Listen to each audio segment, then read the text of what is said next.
Welcome to this episode of Clinically Press. This is episode 4 for us, and this one features Kevin Schultz, sports performance coach at the University of Wisconsin in Madison. He is a good friend of ours. We all had interaction and worked with him when we were at UWL together. He's a great friend and a great sports performance coach. We were lucky enough to shoot this on location in Madison at their Olympic weight room in Kevin's office, and it is quite impressive since I was there several years ago. It's covered a variety of topics in this one, including training, jobs that he's had, what he's learned from that. We always got to talk books. Some of the ones that he's read are quite interesting, and it covers a wide spectrum. And we also delved into some career advice, which is a great episode for anybody looking to go into a career of performance and or coaching. At the release of this, we have 2 weeks left on our Kickstarter, so please check us out at clinicallypress.com for a link to that if you feel the need to check it out and possibly help us out as we try and improve what we're doing with the show.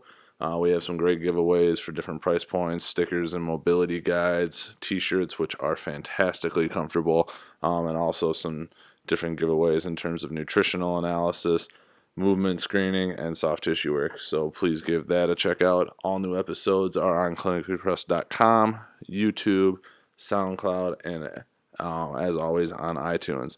We hope you enjoy the show and continue to check us out.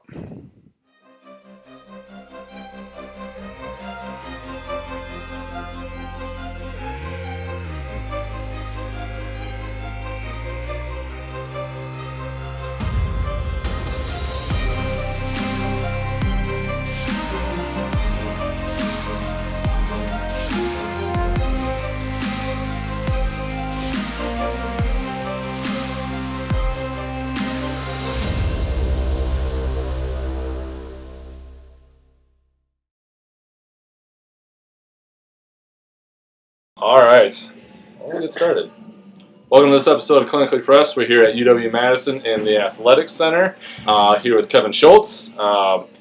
He is the director of Olympic sports for strength and conditioning. Is that about right? Titles. I knew, yeah. Just a little background on him. He was a UWL football player, did your undergrad there and your grad school, but in the middle of that went out to Carnegie Mellon. After grad school, went out to Carnegie Mellon. After grad school.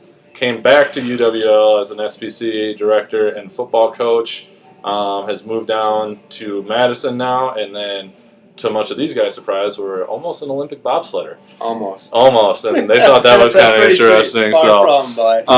Closer than some. Other random stuff I had, you did play semi-pro football for like a season? Technically, it would be considered semi-pro. It was more like beer league, bar league football. That sounds dangerous. Yeah, it really is. But along with that, I was going to go and try and list all your certifications, but didn't even bother because I don't think I could get through all of them. And so, to be honest, is that something you want to touch on? I don't know how many are still actually like up to date and that's relevant. true. These CEUs kind of come and pass, and membership due fees and stuff like that. So I can talk about what I've done before. Yeah, if you want to just run through some of those, because I know you've done a little bit of absolutely everything. Yeah, a lot of it is the jack of all trades type model, I guess, especially early on, going through things, understanding your limitations in the education that you get, especially like within strength conditioning. Like, it's not like athletic training or chiropractic where you get enrolled in a specific course program and you just kind of go through it, and then you get done, you get your certification, your licensure, and you're like, yes, I'm an athlete trainer. Oh, all right, I'm a chiropractor now. This is great. As a strength coach, you kind of have to take a lot of different routes to get there. And so in order to kind of balance myself out and be well-rounded, certifications really kind of seemed to make a lot of sense to me.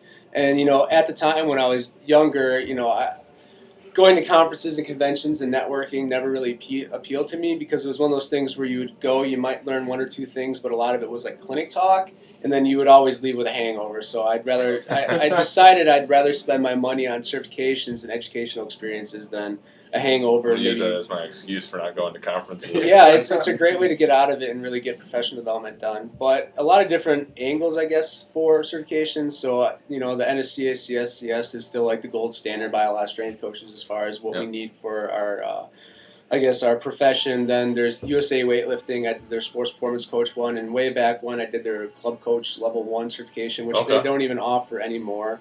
I'm pretty sure now USA weightlifting goes from the sports performance coach right into a level 2 coach if you start actually working with Olympic weightlifting athletes.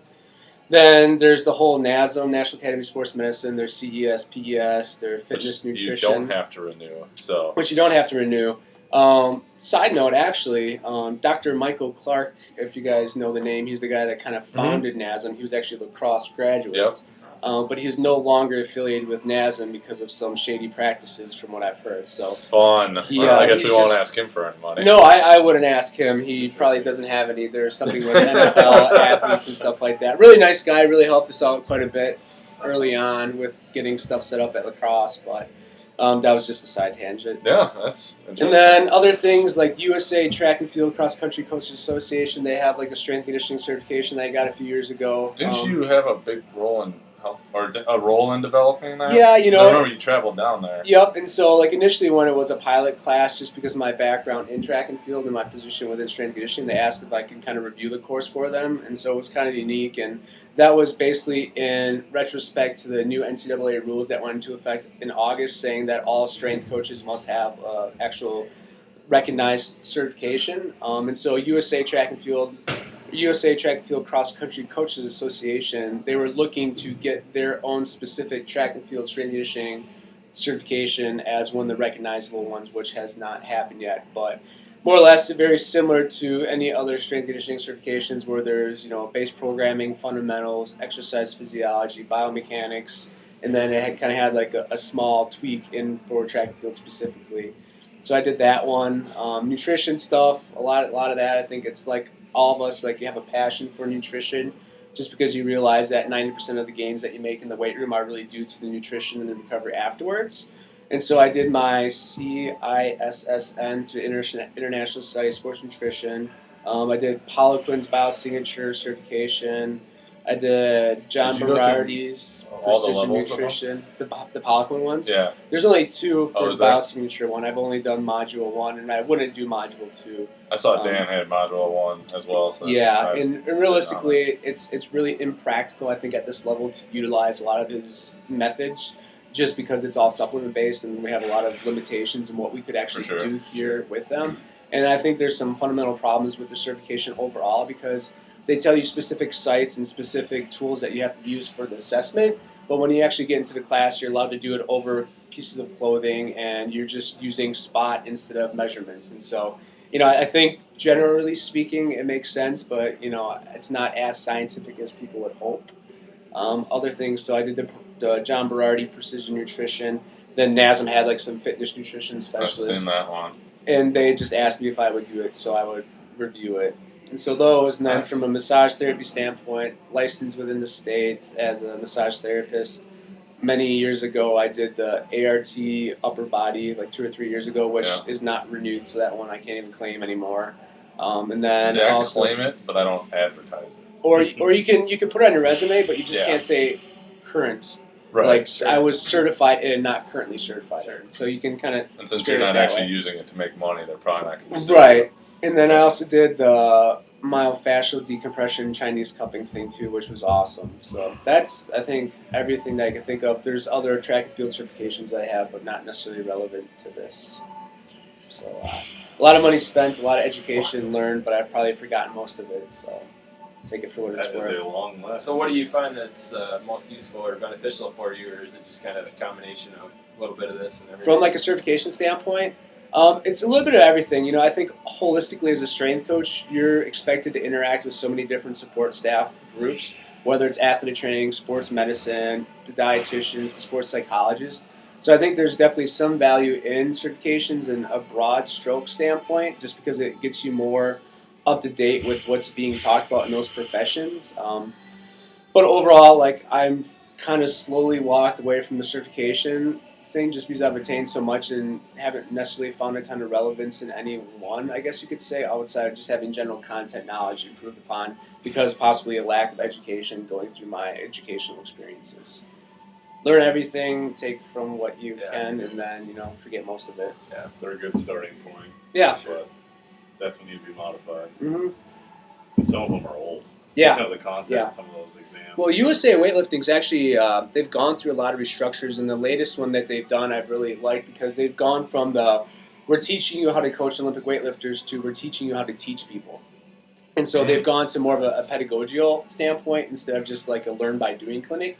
And so I think that was a big step for them because they've realized that a majority of people taking it are taking it to teach normal people and teach others how to teach it, not necessarily just coach Olympic weightlifters. So I think for them, they've done a really good job. And then I'm not sure, I haven't really done any certifications in a while, so I don't know if like the CSCS, how they've done with keeping up with the standards in our profession, or They came out with a new book I gotta this retake last that year that's incorporated a few of the newer training trends, Sure. practices, but a lot of it was kind of regurgitated material from their older. Do you have that?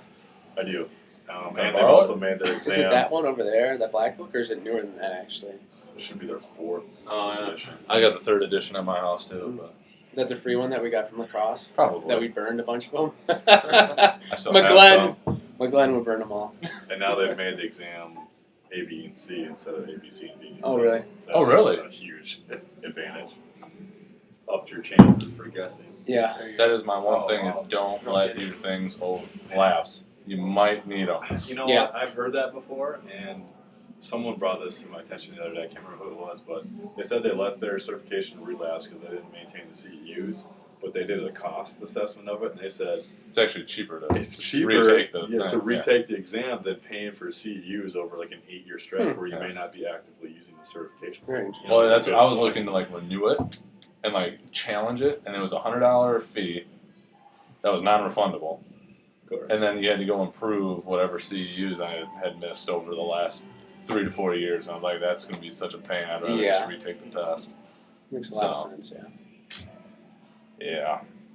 So what other ones are currently accepted then? CSCS and The CSCS, CSCCA? yeah, the CSCCA is the other one that's accepted, and both have their benefits and their drawbacks. I think the NSCA-CSCS is pretty broad in general standpoint, like athlete trainers, strength coaches, fitness professionals. A lot of those people are going to take it. Where the CSCCA is kind of the old boys club, where it's really you have to pay a lot of money, you have to sacrifice not 9 months, but you don't necessarily need an educational degree in something relevant. So you could theoretically go get a degree in communications or Spanish, but if you're willing to pay the money and spend 9 months of your life interning under somebody, you could theoretically get their test taken care of. And talking to the CSCCA, they more or less use the NSCA Essentials textbook as one of their main references for their exam. So it's basically if you take the CSCS, you're probably guaranteed the ability to take and pass that one. Interesting. Yeah. So what challenges have you seen coming from D3 to D1? Really, I don't think any challenges. It's all the apprehension I had moving from Division III to Division I, like worrying about egos and the stress of the job. In the capacity I am working with, Olympic-based sports and really good quality coaches and kids, I haven't really seen any of those things.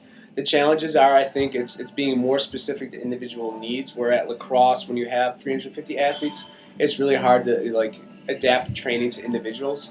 Here, with only having 75 athletes, I can make it pretty specific to their individual needs based off of our athletic performance testing, their position, their year, and stuff like that. So the biggest challenge is just trying to be creative and retune my thinking as far as how I'm programming.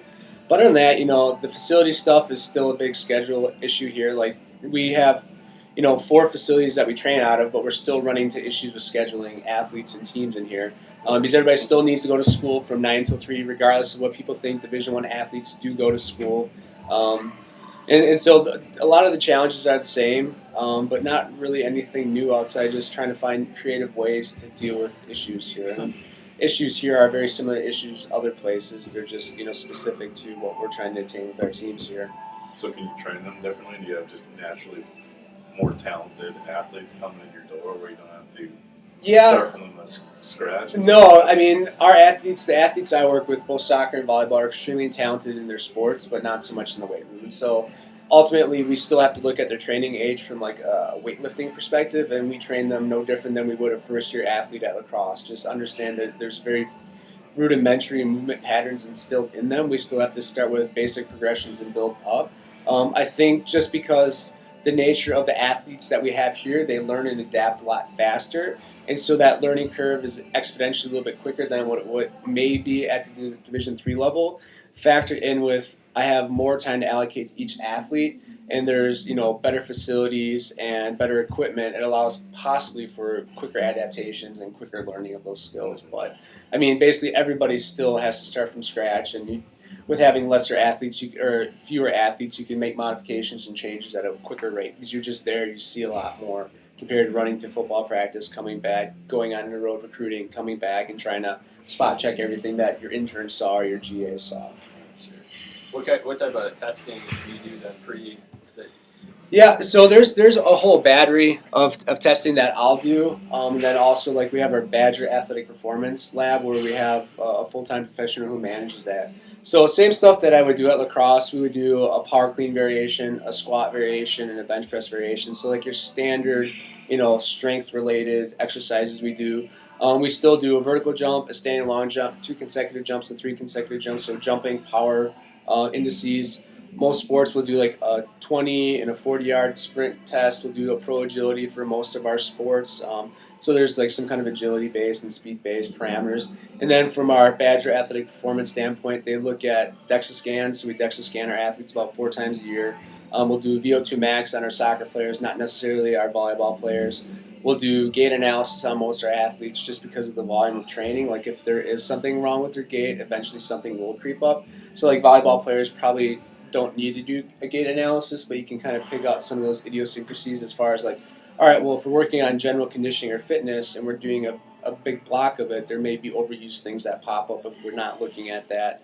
And then we'll do, we have force plates, and so we'll do a vertical jump on bilateral force plates. We can look at power discrepancies from left to right. And then we'll also do a star excursion balance test, and we'll do the same thing on a force platform looking left and right balance. And so I think those are all the tests that we do with our athletes. And so some of it is more performance-based in the weight room. Other things are more injury preventative, if that's the term you want to use, just assessing just general movement patterns and, potential. That's what I was wondering. So you get all the results, and it's up to you to do what you want with that information, whether it's just monitor progress or like set body comp goals. Yeah, ultimately at this level, it's never really just up to me. It's more of a performance team approach. So it's the strength coach, the athletic trainers that maybe work with the respective programs, the dietitian, the sport coaches, and so it's always us 4 after we get done with those testing situations, looking at the results, never really jumping to conclusions as far as like, oh, this kid, he gained 2% body fat, dropped 2% lean muscle mass. Let's jump at conclusions. Well, it's more of a holistic approach, making sure from testing period to testing period the trends are trending up, not down.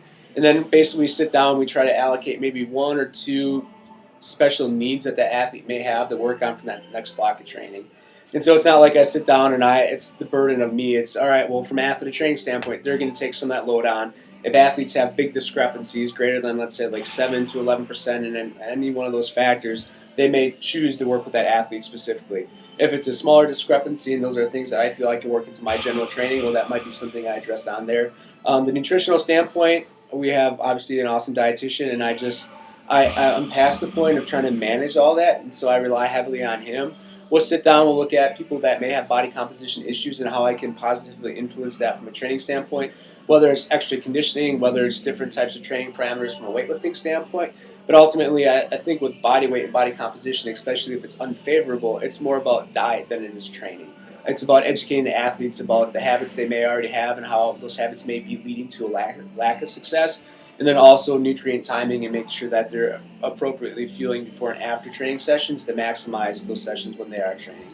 So it's a very holistic approach, and it's been nice just because I haven't had to burden a majority of those responsibilities here. A lot of them are taken care of by our athletic training department and our sports nutrition department. So it's been really kind of refreshing just to be a really good strength coach instead of trying to be everything else that, plus Joel. Absolutely. So has that new policy changed help the dietitian then with the yes and no. Opening the door for feeding support? I think ultimately it will. I think initially it's causing a lot of headaches at this level just because there's more money, more budgets, more people with their hands in the pot. But ultimately, I think holistically it ends up leading to better performances and better health trends for our student athletes because we're, what used to be breakfast, lunch, and dinner on their own, now we're showing them the appropriate things they can eat and developing those life skills. So when they do get done being an athlete, they understand the types of food sources that we provide and how those are generally better for them. And ultimately, I think our sports nutrition staff is grossly understaffed. We have 2 full-time people working with, 800 student athletes. And so he's running around in a lot of different directions. And so I think just the Division I departments notice that this is a need. They invest the money in the product, but not necessarily the personnel quite yet. And so I think that'll take time for people to really advocate that we need more full-time professionals at this level, because the food is good, but if athletes don't know what and when they should be eating, it's the food's not going to be your answer to a lot of those problems.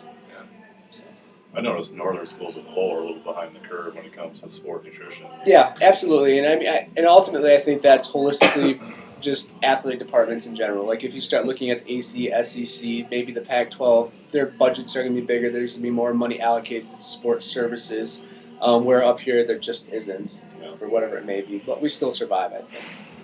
Yeah, Wisconsin's done okay. Yeah. Overall, they've had some success. They're going dancing this week. Mm-hmm. They are. There's more of a shuffle into it, but they're still there. They're still there. I was doing the bracket show. I was like, I don't know how many I'm punching them in for W's this year. I don't know. Xavier in the second round isn't the worst draw. Yeah, it'll be tough. I got them 1 and 2, I think. Yeah? We'll see. There you go.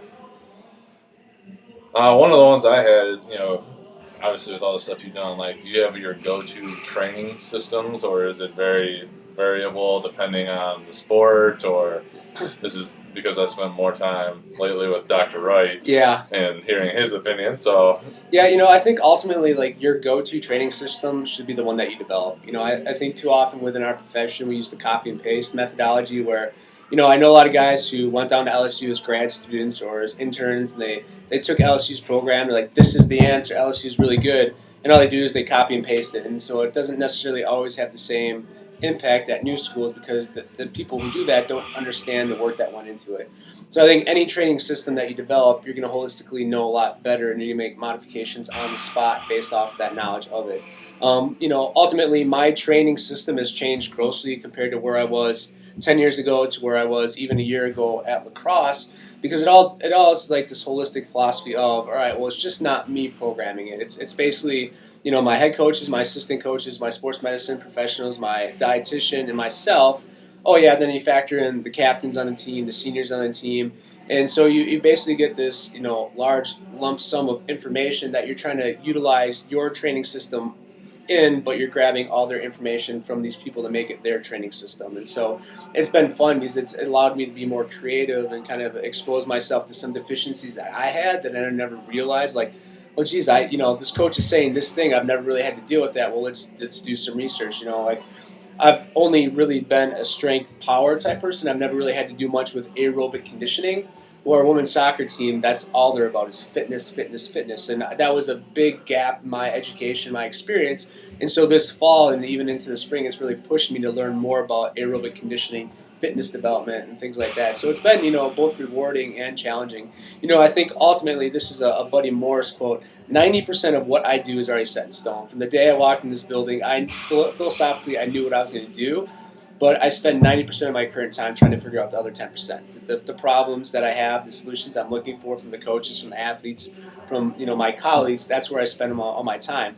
The way I program, the exercise selection, the progressions, that's pretty much what I'm going to do, but that's, just part of it. The other, 10%, that's where I invest a lot of my time in trying to figure out. I bet it's a moving target, too, every year. Always. And it sucks because the majority of the sports I've been working with, there's always been constant turnover from a strength and conditioning standpoint. And so anytime you take over for a new team, you have to start from scratch. You can't just assume the person you're taking over for did things the quote-unquote right way. And so, it's basically been a lot of up and down, not necessarily like linear progressions. Like people don't necessarily get better from year to year just because of, there's constant change. And then with that constant change, a lot of times you're like, it's like a sinking ship. You plug one hole, then another one opens up, then another one opens up. And maybe that's what it's like to train elite level athletes is you're just patching in those gaps where there's performance decrements. But holistically, you think you could have like a pretty decent quadrilineal program, especially for our Olympic sport athletes. It's not like football, it's not like basketball, it's not like hockey or baseball where I'm going to lose kids after 2 years. I'm pretty much guaranteed that I'm going to have my kids for 4 years. So there should be some progression in development over a 4-year period where we're not necessarily just throwing crap on the wall and seeing what sticks or filling in those gaps. We should understand the trends coming in with the new class from the performance testing, from my testing, and then have progressions built in over 4 years to help them get to an elite level status by the time they leave this place. And you say that, and a lot of coaches are like, well, I don't want elite level status when they're seniors. I want that freshman, sophomore, junior, senior years. But ultimately, that's what a good progression gives you, is they're going to be at their best at the time that they need to be the best for that progression. You can't necessarily train an 18-year-old the same way you want to train a 22-year-old. And what we don't want to do is we don't want to look at what elite level soccer players are doing at the professional level and say, well, we got to do what they did. We have to go back in time and look at what they were doing when they were in college and see if that helps us solve our problems. There was one video I watched, and the guy's like, you can't train your freshman the same as your senior because either you've got a really good freshman or you haven't done anything with your senior. There's got to be some sort of build up through it. Now, they might get plugged in at different areas, but... And I think ultimately that's it. Like, regardless of whose gym you walk into, there's going to be a lot of overlap, I think, between sports, between genders, between, what class they are and how long they've been training. But it's those small, minute things that nobody can really pick out. Those are the differences. It's coaching cues. It's small variations in intensities and reps and superset exercises. And so a lot of people will be like, oh, you're doing a lot of stuff. Well, yeah, I'm doing a lot of stuff, but I'm also doing a lot of things to improve team dynamics.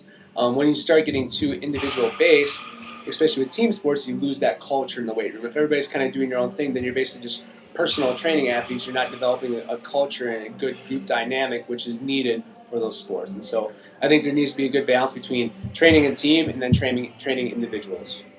Makes sense. So what have you seen with going more aerobic from traditional or strength? What are some things you've learned, I guess, comparing the two? I think one of the biggest things that I didn't have a good experience with was just the use of heart rate monitors and really understanding, all right, well, we're going to do VO2 testing, and here's our heart rate at VT, here's our heart rate at VO2 max, and how can we play around with those different types of numbers to elicit a good training response to get our girls to improve their VT, their VT threshold, getting closer to their VO2 max. And so I've had to rely heavily on my interns because they just seem to be more adapt to that, because with all the MMA stuff coming out, that's a huge component of what these guys are just naturally digging into, is just that mixed martial arts concept. I think Joel Jamieson's book we refer to quite a bit is MMA conditioning. And so it's just, trying to find unique ways how to train energy systems but still keep it fresh. It's no different than I think the progressions that we use in a weight room. There needs to be progressions from a conditioning standpoint. It still needs to be fun. You still need to challenge the athletes, but it's just a completely different animal in the sense that you're developing the aerobic base versus the anaerobic base. And, I think for a lot of strength power people like myself, we rely heavily on interval sprinting. It's like the cat's ass. We're going to run really hard for X amount of time, then we're going to rest for X amount of time. And the more you realize, people just still need a really strong aerobic base to be able to recover from those high-intensity intervals. And, I think too often we're apt to jump to Tabata training or high-intensity training where we haven't spent any time developing any type of aerobic base, increasing their mitochondrial density, increasing their capillarization. Those things will happen with high-intensity and Tabata training, but it's such a shock to the system. I think if you progress longer with aerobic training as is, you can do better, more purposeful high-intensity and Tabata type training later on. And, the creativity's hard. I have a lot of fun looking at a mile, 17,080 yards, and trying to find unique ways to train our ladies. I have probably 100 different workouts that are all a mile in distance, volume-wise, but different work, different rest, different movement patterns, different concepts from a training standpoint, mentality-wise. And so it's been really fun to kind of play around with that. That's right. So you mentioned some of the girls failed their fitness test. What do you guys do for that? Do they have to do a pacer test? So basically for our women's soccer program, they're the only ones that really have a high interest in fitness, I guess you could say. And that's just a coaching perspective and philosophy. And so they use the yo-yo repeat intermittent sprint test. And so basically we have one level set for our girls, and all the girls have to attain this, whether they're goalies or they're defenders or they're midfielders. They all have to attain a specific level, and if they don't get to that level, then they're not allowed to touch a ball. And so more or less I have 4 girls right now out of about 24 that have still yet to practice with the team because they haven't passed yet. And so, we have scoured the earth trying to find gaps in performance, whether it is the aerobic base, maybe it's muscular endurance, maybe it's eccentric strength, because in the yo-yo, there's a lot of cutting. So all right, well, let's see if we can get them more eccentrically stronger so they can handle the cuts a little bit more efficiently. It's not so taxing. And we're actually testing 2 of them today, VO2 maxes, to see if there's actually been any type of physiological adaptation to it, or if it's just a psychological thing and they're just so freaked out. We have one girl that hasn't passed yet. Her resting heart rate before we start training is like 148. Holy crap! I mean, we've gotten her heart rate up to, just during training, up to like, I want to say 213, 214. And so, like, I mean, she's like a gerbil. Like, she is like on all the time, but she's one of our fastest, most explosive athletes. She just doesn't have the aerobic fitness to pass the test. And so sometimes with athletes like that, you're trying to fit a square peg through a round hole, but ultimately whatever your sport coach tells you to do, you do. If she wants her to pass the test, well, we're going to try to find a way to pass that test. And so a majority of the stuff we do is trying to work at or slightly above our heart rate at our ventilatory threshold, and that kind of like gray zone before they start to bonk out, before there's a huge accumulation of lactic acid. Then we do a lot of like high resistance, bike work, like basically trying to improve, muscular endurance. And we do a lot of like heavy, like we'll put like inclines of anywhere between 20 and 30 degrees, put a weighted vest on them, and basically just have them walk without any type of lockout, because we're just trying to increase the blood pooling in the tissue so you get a huge hormonal response. And so we're trying to again, it's like plugging holes on a sinking ship, trying to find what these individuals are going to respond to that's going to help them pass that test. So what are their VO2 max values at on average? 50? Yeah, 50s to maybe low 60s. So none of them are stellar. We have 2 or 3 girls that play with like national teams, and their numbers should be higher, but we never test them out just because they're always training with the national teams. Like I have one girl that's been gone now for 6 weeks during the spring because she was playing with the women's national team, like the U23 team, and then also with the actual full national team. So she's gone all the time. And she's like, well, my fitness is going down, my strength is going down. It's like, yeah, because all you do is you practice and you play. And at some point, you have to remove yourself from that position and just train to get stronger. But she's chasing a dream, and I can't blame her. No, Yeah, definitely for sure. for those opportunities. One of the random ones I had on here, just because we always talked about books all the time, is best one you've read lately. Yeah. And best one of all time. See, it's tough because best maybe not be the best word for it. Like my favorite book. Favorite of all book, time. okay, yeah. And it can be with anything. I don't even care if it's related. When you work, I loved hearing what you were reading. It's really interesting because I went out. Yeah, the one time we hung out for breakfast, what were you reading? Something on like dentistry or something? Yeah, holistic dentistry. Yeah. You never knew what kind of response No. you were going to get. It was interesting because I went out for drinks last week Tuesday with some friends. One guy was in town from South Dakota. He's a football coach. And we're out with some of his friends, and one of the girls mentioned she was in a book club. I'm like, oh, that's awesome. What kind of stuff do you read? She's like, well, mainly like, fiction type stuff and, romantic novels. I'm like, awesome. Yeah, I'm like, awesome. That's great. She's like, well, do you read? I go, yeah. And she's like, well, what kind of stuff do you read? I'm like, I really don't even know how to categorize that it. is a really, anything from strength training to, the psychological, cognitive aspect to holistic books. It's just, it's so wide. I don't really think I have one specific area I read. My favorite book that I've ever read, and it's the only book I've ever read multiple times, was Bill Romanowski's book. It's on the bookshelf up there. I don't even know what it's called. I think it's called Bill Romanowski, Living Dreams and Slaying Dragons. that would make sense. And so it was a book that I really connected with, just because he was very much so like I was when I was like going through like the intercollegiate athletic system. And I was maybe a C from an athletic standpoint, B from like an understanding the sport standpoint, but from a work ethic standpoint, like I felt like I was an A. And like everything he did really justified the stuff I did from a training standpoint, from nutrition, from massage therapy. Like he was about 10 years ahead of everybody else in his practices. It's interesting because like when he was training with the Raiders, he would actually bring in massage therapists and ART specialists to live with him, and then he would basically share that stuff with his teammates. And so he would pay out of pocket for this guy to work on his teammates. And so that's by far my favorite book that I've ever read, because it just really connects with my mindset. I remember stories of him like carrying like a tackle box. Yeah. Of his supplements. Oh, really? Yeah, it was a legit tackle box with just all the different stuff that he would take throughout the day, and then he would carry like a water purifier and purify the purified water. Yeah. Wow. I mean, the guy was insane, and I think he was one of the first ones who would get like his jersey almost like stitched to him so the guys couldn't hold it. They put Vaseline on it. Yeah, tape it in. Yeah, it was so tight that it just gave him that little extra edge. I mean, he's like, I've always talked to my dentist about that. Like, he actually went so far to get all of his mercury fillings removed because of lead poisoning, or not lead poisoning, mercury poisoning. And he would do like all these like ancient Chinese like holistic remedies and stuff like that, and swore by them. So it got me really interested in that. And that was the other one, the best one I've recently read. Yeah, for best one. Yeah. It's actually on that shelf. It's another kind of out there. It's called PEMF, so Pulsed Electromagnetic Field Therapies. Okay. The Fifth Element of Healing by Meyers.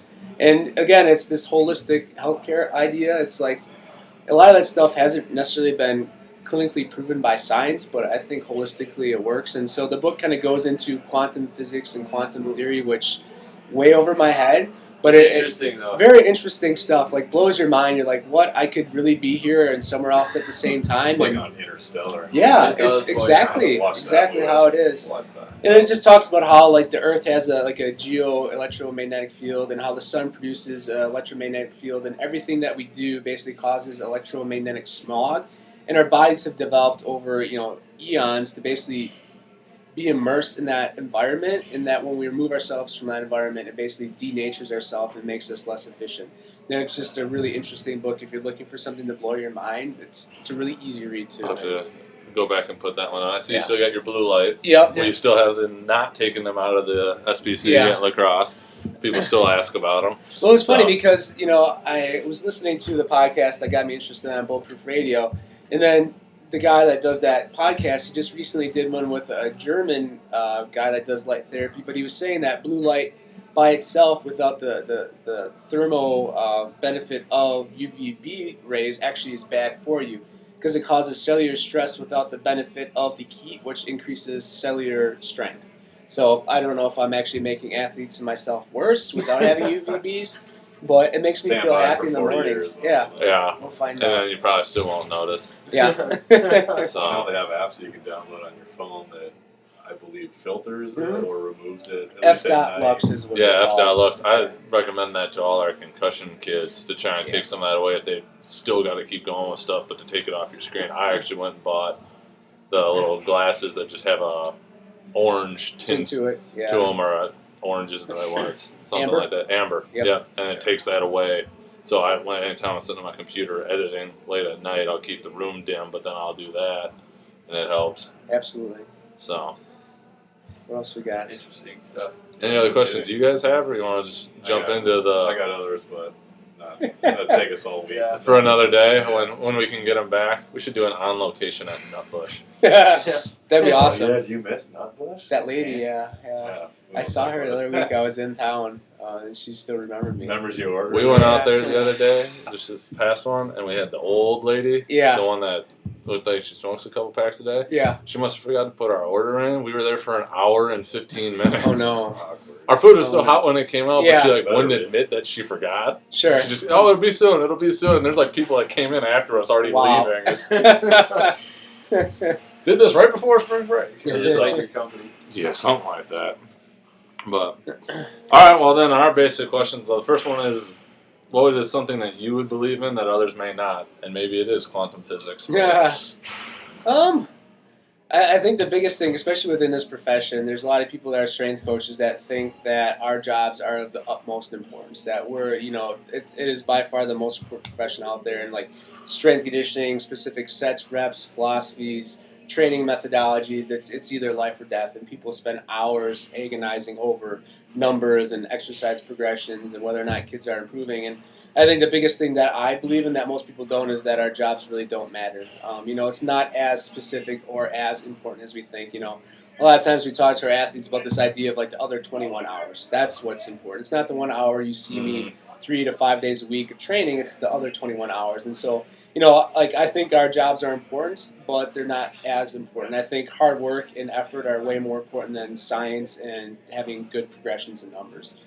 That's probably the biggest thing that I Like we're seeing a lot more of that with all the athlete monitoring research that's going Yeah. on. It's like, how much did you sleep last night? Right. Was it good sleep? Did you eat breakfast? It's like just little things like that are probably making more of a difference than how absolutely. your workout was. And I think, ultimately, like, our jobs become extremely important because we provide messages to our athletes. And so, I was training our women's soccer team the other day, and, I literally got really mad at them and some really not nice things to them and made them work really hard. I started, like, playing mental games with them, and, telling this girl to go run next to that girl so that girl will work harder. Then I told another girl that if she didn't beat that girl, she was gonna have 5 burpees every time she lost, right?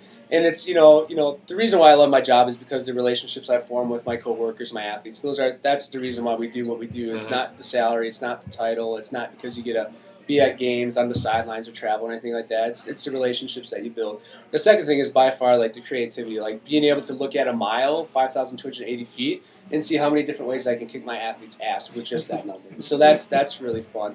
And the third part is this: there's always these like teachable moments that we have as like coaches and practitioners that we educate our athletes about the importance of these concepts and how it can impact sports performance and development from a physical standpoint. But a lot of times those messages are things that we impart to them that make them better people when they get out into the real world.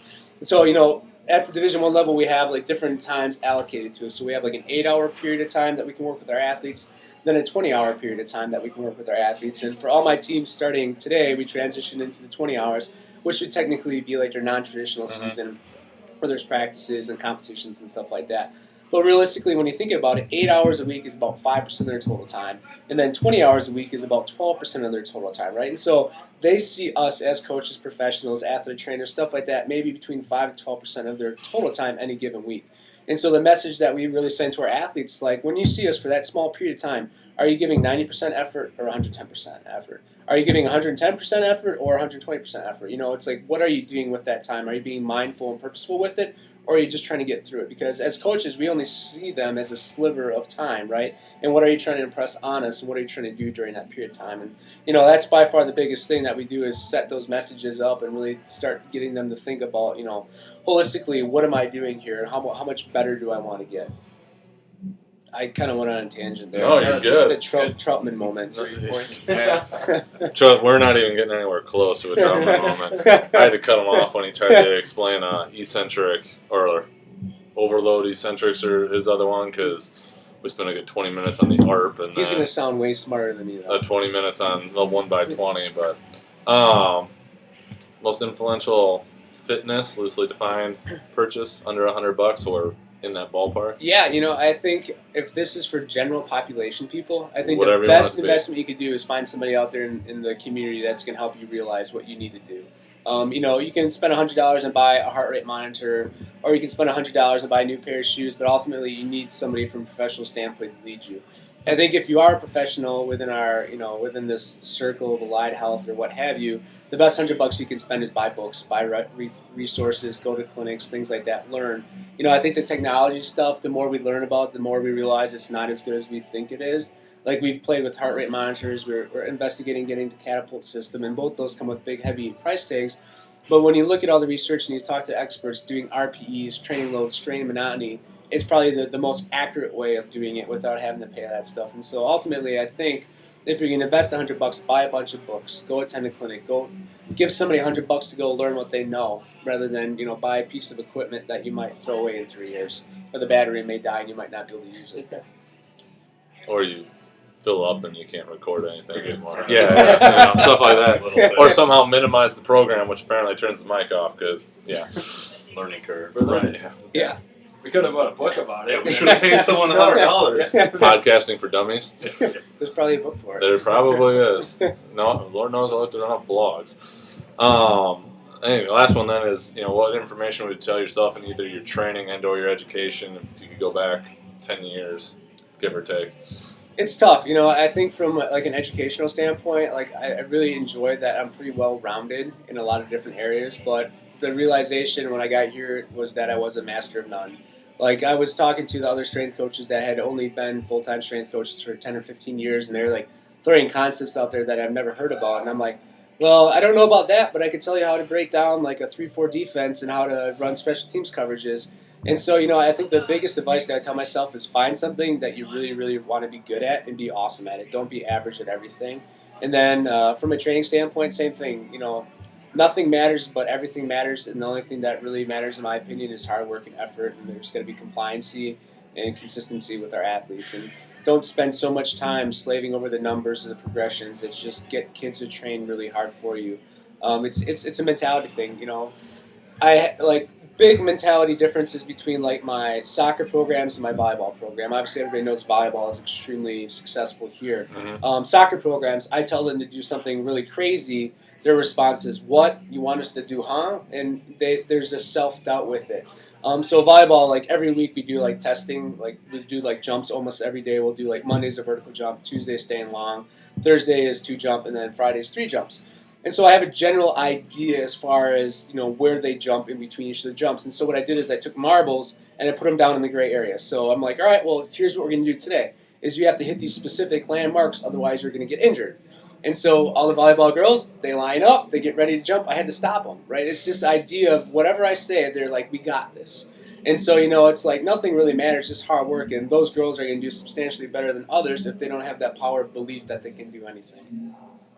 I like that. That's awesome. I'm pretty sure the volleyball coach would have fired my ass. Oh, yeah. Had somebody got Had a hurt. couple of turned ankles. Yeah. Yeah. But it's the. I was really looking forward to hearing the end of Yeah. that story. Like, they cleared it, everybody survived. No. It was like, all right, well, everything I tell them to do, they got this mentality of, I got this. Where a lot of athletes have the mentality of, what? You want me to do what? Uncertainty. That sounds absolutely. familiar with some of Yeah. the ones we work with. Yeah.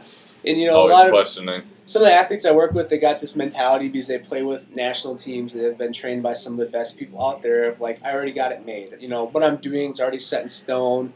You're not going to help me a lot. And like our volleyball program here, like everything I tell them, they're on it like white on rice. They stick to it. They understand it. Nice. They're reading it. Where other programs and other athletes are like, no, I think I'm just going to do it my way because I know it's going to work for me. And it's like, well, it might for a while, but not always. Sure, have an open mind. Yeah, For absolutely. It's the old adage: what got you here today won't get you there tomorrow.